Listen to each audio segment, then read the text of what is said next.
How's it going, guys? In the last few videos, we went over how to prep your car for the track, and I showed you guys what it's like to go to your first beginner HPD event. So naturally, in this video, I'm gonna talk about what you need to do when you get to the track and give you guys some tips for your first track day.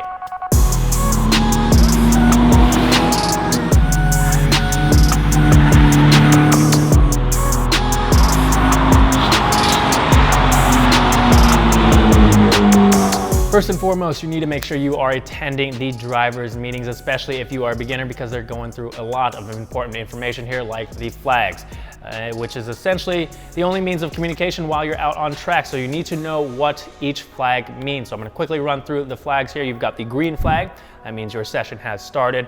The red flag means there is some sort of danger. You need to come to a safe and controlled stop on the edge of the track, ideally in sight of a corner worker, so that they can communicate with you when it is safe to proceed.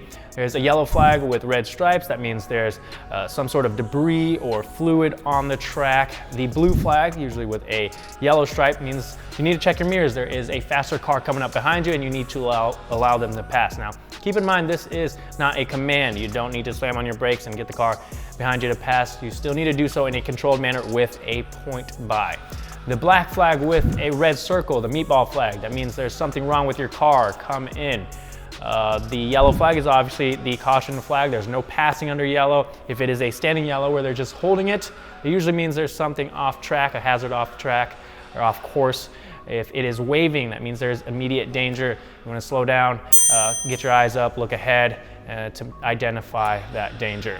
If it is a black flag, that means the session is suspended. You need to come in. If you see a black flag pointed at you, usually means you did something stupid. You need to come in. They're probably going to give you a talking to.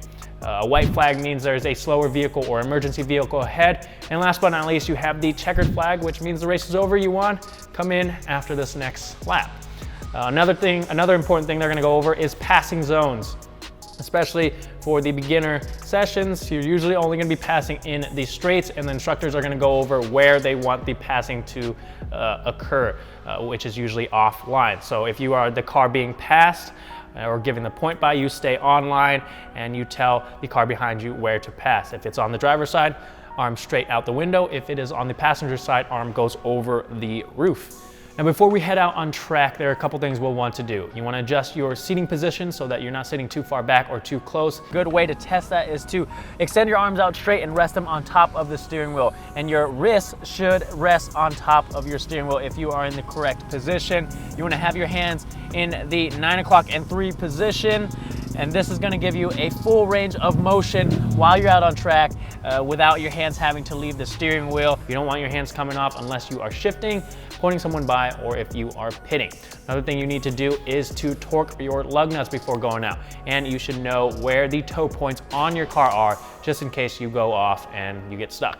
While you're out on track, not only are fluid temperatures important to monitor, but you want to pay attention to the feedback that your car is giving you as well. Is your brake pedal feel consistent? Is the power coming out of corners smooth?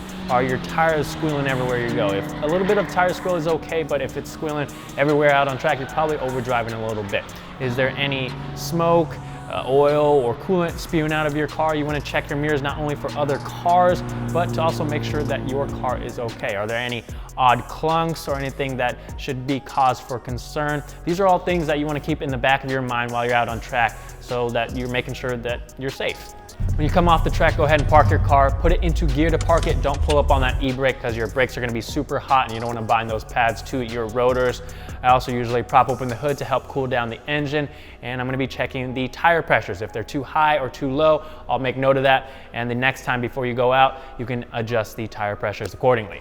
We're gonna end this off with some track etiquette. While you're out on the track, make sure you are checking those mirrors. If a car shows up that wasn't there before, usually means they're faster than you, especially if they're still there after a couple of corners. So let them by at the next chance. If you happen to be the car that needs to get by, make sure you're in their mirrors and you're close enough for them to see you. If you're too far back, they're not gonna see you and you're not gonna get that point by. As far as point bys go, they need to be clear and precise. None of that slow driver, passenger side. If it's the driver's side, straight out. If it is the passenger side, right over the roof. And you need to give a point by per each car. So if you have a bunch of cars behind you that you want to point by, make sure you're pointing by each car individually as they pass. Also, when you are letting a car pass you, if you notice that they are a lower powered vehicle, because there is a variety of different cars that come to these track events, lift off a little bit, help them pass you, and then get back on the throttle. Also for pitting, arm out the window in a fist until you are off track. Last thing I'm gonna go over is the most important. Work your way up to pace. You don't need to go out there, ball your car up, or go off in a bad spot and ruin the session for everyone else, or worse, get yourself hurt. So work your way up to pace, leave your ego at home, come with an attitude ready to learn, ask your instructor questions, and be open to taking their advice. Even if you don't agree with it, at least try it and then make your decision then. And that being said, I have a few more events that I'm gonna take the FRS to and a big pile of parts to install, so I'm super excited for that. If you guys have any questions, leave them in the comment section down below. I'll see you guys next time.